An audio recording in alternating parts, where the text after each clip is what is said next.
అలాంటి గొప్ప సలహాలు ఇచ్చినటువంటి మహానుభావులు దూరదృష్టితో. ఇక నాగేశ్వరరావు గారితో కూడా నేను చేసినప్పుడు మెకానిక్ అల్లుడు ఆ సినిమాలు చేసినప్పుడు ఆయన ఎంత సరదాగా ఉండేవారంటే, ఆయనతోటి సహా ఈయనతోటి కూర్చొని తినమన్నా తినలేని చిన్న టెన్షన్ ఉండేది. ఆయన అలా కాదు, చాలా ఫ్రెండ్లీగా ఉండేవారు. అంటే ఈవినింగ్ అయ్యేసరికి ఇంటికి రా చిరంజీవి మనం కూర్చుందాం అనేవారు. ఆయనకి కోనియాక్ అంటే చాలా ఇష్టం. అది నేను ఫారిన్ వెళ్ళినప్పుడు ఎక్కడి నుంచి మంచి బాటిల్ కనబడితే ఎక్స్పెన్సివ్ కోనియాక్ ఆయన కోసం తీసుకొచ్చి గిఫ్ట్గా ఇచ్చేవాడిని.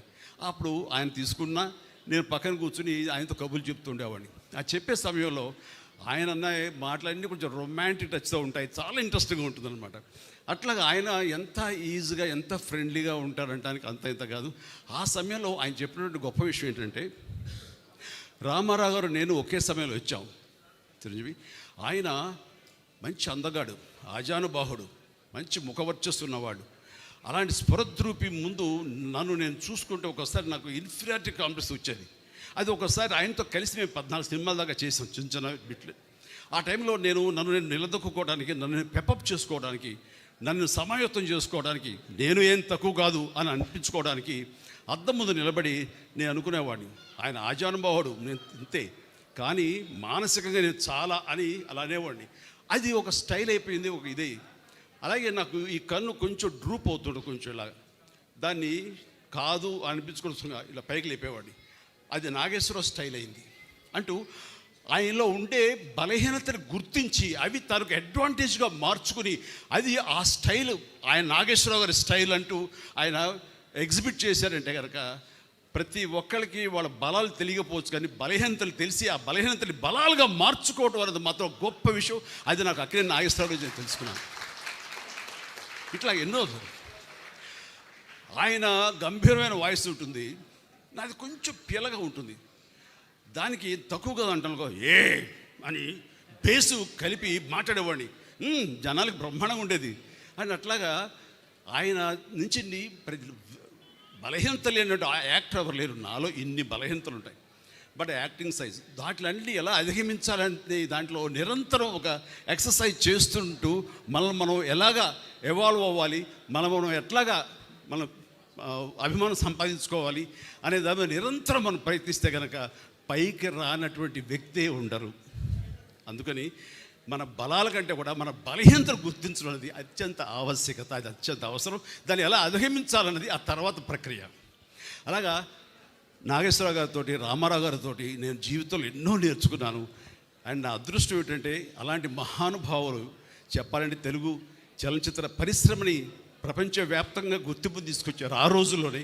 అలాంటి వారితో కలిసి స్క్రీన్ షేర్ చేసుకోవడం అన్నది నాకు దొరికిన అత్యద్భుతమైన అవకాశం.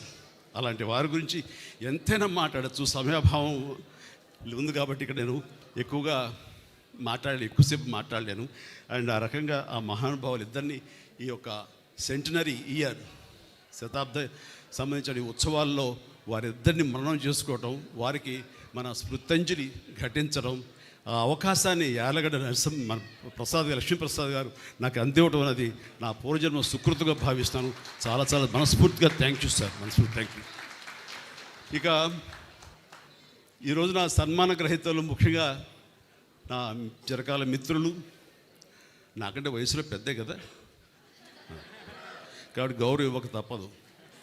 ఎండమూరి వీరేంద్రనాథ్ గారు, ఆయనతోటి నా అసోసియేషన్ అనేది ఎంత అత్యద్భుతమైనటువంటి ప్రయాణం అంటే, నా స్టార్ స్టేటస్, నేను స్టార్ని అవ్వటానికి అత్యధికంగా ఆయన కంటెంట్, ఆయన రాతలు, ఆయన రచనలు, ఆయన క్రియేట్ చేసిన క్యారెక్టర్స్ నాకు 80వ దశకంలో అవి ఉపయోగపడ్డాయంటే కనుక ఎక్కువ నేను ఆయనకి అది కంట్రిబ్యూట్ చేయగలను. ఆ డెడికేషన్, ఆయన మేధా సంపత్తిలోంచి వచ్చేటువంటి ఆ క్యారెక్టరైజేషన్స్ నాకు సోపానాల్లాగా మరింత హైట్కి వెళ్ళేలాగా, మరింత స్టార్డమ్ని పొందేలాగా. చెప్పాలంటే మెగాస్టార్ అనే పేరు వచ్చింది కూడా వన్ ఆఫ్ హిస్ ఫిలిమ్స్, అది కూడా వరుసగా చెప్తాను.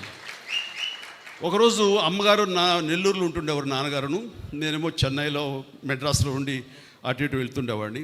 అది 1981 ఆ సమయంలో నాన్నరే నేను అభిలాష నవల్ చదివానురా, అందులో హీరో పేరు కూడా చిరంజీవి, అండ్ అది చదువుతుంటే నాకు ఏదో నువ్వే గుర్తుకొస్తున్నావు, నువ్వే ఇది ఉంది.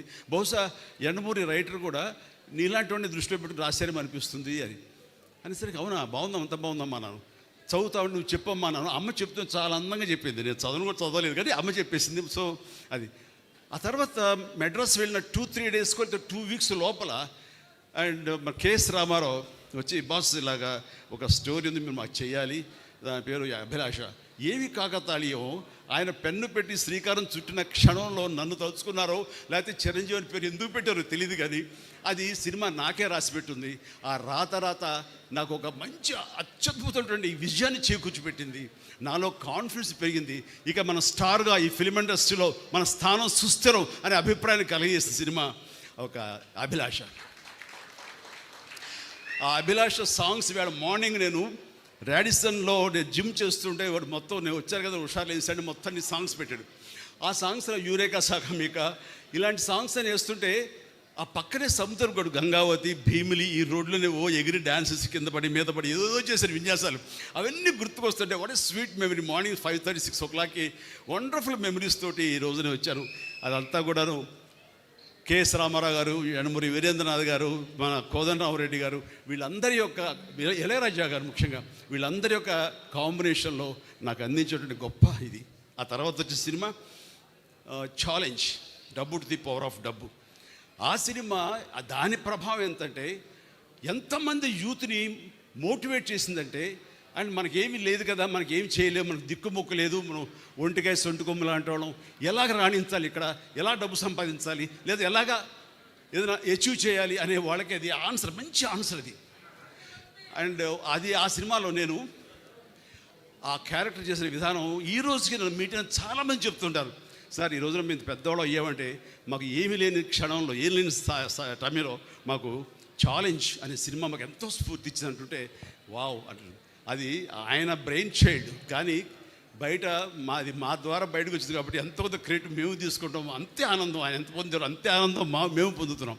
ఆ రకంగా వచ్చిన తర్వాత వచ్చే సినిమాలు మరణమృతం కానివ్వండి, రక్తసింధూరం కానివ్వండి, అన్ని సినిమాలు ఇట్లా ఎన్నో సినిమాలు మనం లిస్ట్ చూసాం. ఆ సినిమాలన్నీ కూడా నాకు అంతటి పేరు ప్రఖ్యాతి తీసుకొచ్చింది. కాబట్టి నా యొక్క ఎదుగుదలలో, నా స్టార్డంలో ఆయన యొక్క నా సింహభాగం మా యండమూరి గారికి ఉంది. నాకు చాలా సంతోషం. థ్యాంక్ యూ యండమూరి గారు, ధన్యం. తర్వాత ఇందాక ఒక మాట అన్నారు, అది కంక్లూడ్ చేస్తాను.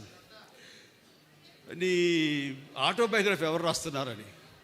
ఆటోబయోగ్రఫీ అంటే నేనే కదా రాసేది అనుకున్నాను. నువ్వు ఎక్కడ టైం ఉంటుందిలే, నీవు చెప్పు, మేము ఎవరు రాసుకుంటాం, నీకేమైనా ఇంట్రెస్ట్ ఉందా, ఖచ్చితంగా చెప్తే రాస్తాను. నిజంగా యండమూరి లాంటి గొప్ప స్టార్ రైటర్ ఎవరు అన్నా ఒప్పుకోకుండా ఉండదనుకోండి, ఎవరు ఒప్పుకు తీరాల్సిందే. ఒకే ఒక స్టార్ రైటర్ ఎవరైనా తెలుగులో ఉన్నారంటే అది యండమూరి వీరేంద్రనాథ్ గారు. అలాంటి గొప్ప కలం, బలం, మేధస్సు ఉన్నటువంటి యండమూరి వీరేంద్రనాథ్ ఈ రోజున నా ఆటోబయోగ్రఫీ రాస్తాను అన్న మాట అనడమే నాకు ఎంతో ఉత్సాహాన్ని ఇచ్చింది. అందుకని ఇది ఎలాంటి అత్యద్భుతమైనటువంటి వేదిక.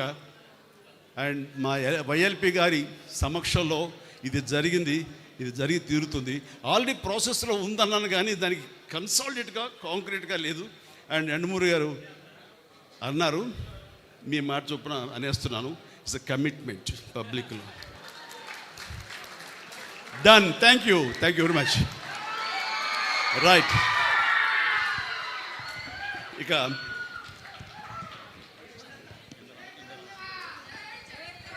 నాకు గతంలో ఇక్కడ సన్మానితులు ఉన్నారే వాళ్ళందరి యొక్క తోటి నాకు ఏదో నా యొక్క 45 ఏళ్ల ప్రస్థానంలో నాకు ఏదో ఒక తారసపడ్డాము, మాకేదో సంబంధాలు ఉన్నాయి. కానీ ఒక ఇంట్లో రామసుబ్బారెడ్డి గారి ఈ విషయంలో మాత్రం వారి గురించి విన్నానే తప్ప నేను ఎప్పుడు మీట్ అయ్యే అవకాశం నాకు కలగలేదు. అండ్ వారి గొప్ప మానసిక శాస్త్రవేత్తలు, డాక్టర్ అని విన్నాను. అండ్ నాకు ఇంట్రెస్ట్ అయిన సబ్జెక్టు మానసిక శాస్త్రం అండి. అండ్ నేను దానివల్ల ఎప్పుడు దాన్ని ఆలోచించుకుంటూనే ఉంటాను. నాకు గురువులు ఎవరు లేరండి, కానీ మీలాంటి వాళ్ళ రైటప్స్ కానివ్వండి, మీలాంటి వాళ్ళ మాటలు కానివ్వండి, ఇవన్నీ యూట్యూబ్లో అక్కడ వినటం, లేకపోతే ఇలాంటి పెద్దలు చెప్పినప్పుడు వినటం, ఇదంతా కలిపి నాలో ఒక లెసన్స్ లాగా ఒక మార్పును తీసుకొచ్చినాయి. అందుకు రకంగా పరోక్షంగా మీరు నాకు ఎన్నో కరెక్షన్స్ చేశారు. ఇందాక మీరు అంటున్నట్లుగా ఈ రోజున ఈ యొక్క మనం వెళ్ళే ఈ స్పీడ్ యుగంలో మనకి ఎన్నో మానసిక రుగ్మతలు లోనైపోతుంటాం. అది బాడీకే కాదు, మనసు కూడా రోగం వస్తుందని మీరు అన్న మాట అది అక్షర సత్యం. మనల్ని నిర్వీర్యం చేస్తుంది. ఒక్కోసారి లేవగానే అన్నీ బాగున్నాయి కదా, సినిమా సూపర్ హిట్ అయింది, ఇంట్లో బాగున్నారు, డబ్బులు బాగున్నాయి, బ్యాంక్ బ్యాలెన్స్ దండిగా ఉంది, ఏదో తెలియని ఒక న్యూన్యతా భావం, తెలియని ఒక లోన్లీనెస్, ఎందుకంటే చెప్పలేవు. అది ప్రతి ఒక్కడు ఏదోలే అని మర్చిపోయి వెళ్తుంటారు. కానీ మీలాంటి వాళ్ళు సంప్రదిస్తే కనుక దానికి అత్యద్భుతమైన చిన్న చిట్కాలతోటో చిన్న చిన్న మాత్రలతో మీరు దాన్ని మాయం చేయగలరు. అది మీలాంటి వాళ్ళ యొక్క ఆవశ్యకత ఎంతైనా ఉంది. అది గుర్తించి అందరూ ఉపయోగించుకుంటే కనుక అది అందరికి ఉపయోగపడుతుంది, అందరి జీవితాలకి అది మెరుగవుతుంది. ఆ రకంగా మీకు ఈ రోజున సన్మానం చేయటం, మీలాంటి వాళ్ళు గుర్తించి మా వైఎల్పి గారు ఈ స్టేజ్ మీద మీకు సన్మానించే అవకాశం అందరికి ఇవ్వటం మా అదృష్టం. Thank you sir. అలాగే మా విజేంద్ర, మా రాధాకృష్ణరాజు గారు ఉన్నారు. ఆయన వచ్చేసరికి ముందు చాలా ఇన్విటేషన్ చూడగానే షాక్ అయ్యాను. రాధాకృష్ణ గారు, మా రాధాకృష్ణ గారు అన్నాను. తెలుసా అన్నారు. తెలియటండి, చాలా బాగా తెలుసు. ఆయన నా సినిమాలు బిగిన్ నుంచి కూడా మీరు డిస్ట్రిబ్యూట్ చేశారు. ఎప్పుడు మేము బెంగళూరు వచ్చినా సరే మీరు రిసీవ్ చేసుకుంటుండేవాళ్ళు. అలాంటి మీరు ఈ మధ్య సంవత్సరాల్లో కొంచెం దూరం అయ్యాం. అండ్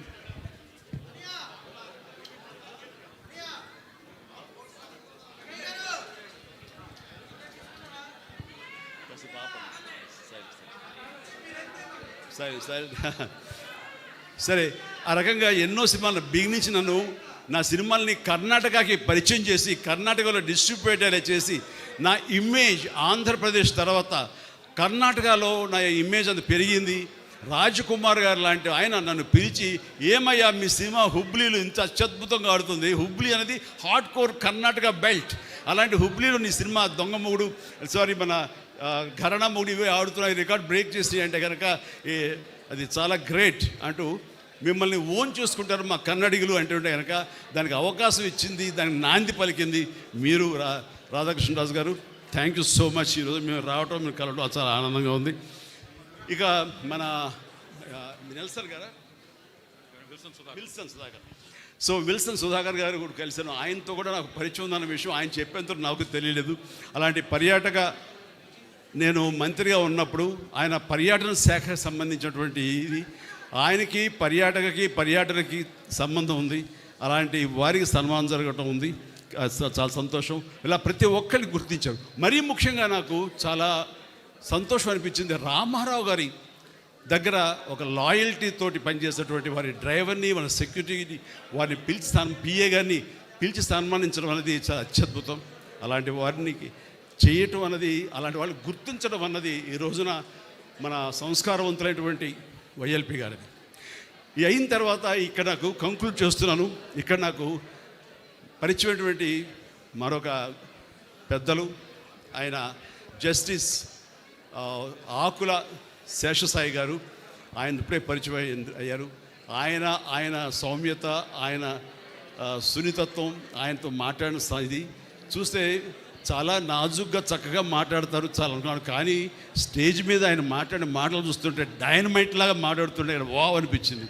అండ్ ఆయన మాట్లాడిన ప్రతి మాట అక్షర సత్యం. అలాంటి వారితో నాకు పరిచయ భాగ్యం కల్పించినందుకు నాకు చాలా ఆనందంగా ఉంది.